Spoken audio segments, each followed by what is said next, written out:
Okay, so recently I've been living a lot in the past lately. My head is anywhere but in the present.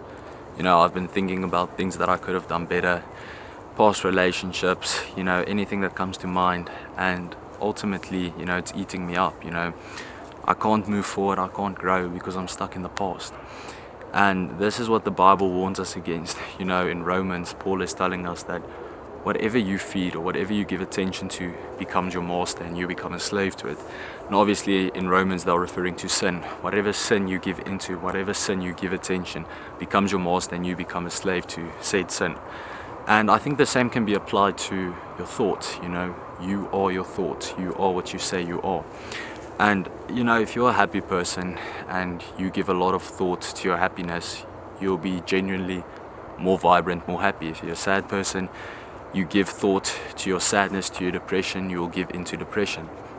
And obviously, it's easier said than done.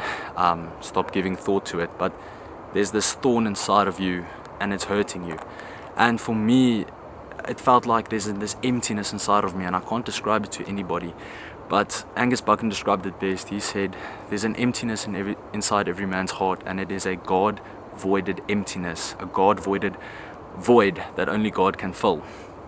And I encourage you this week, whoever's watching, also I'm getting very sore, whoever's watching this video, I encourage you to stop feeding onto your thoughts and start feeding onto the word.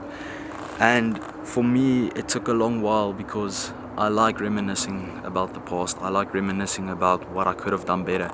But ultimately, it's unhealthy. You should not be doing it. So my brother or sister, whoever may be watching this, I encourage you this week, stop feeding onto the past. You become a slave to your thoughts. That is not the person, the man God created you to be. So I encourage you this week, stay strong and keep on praying. Have a blessed week.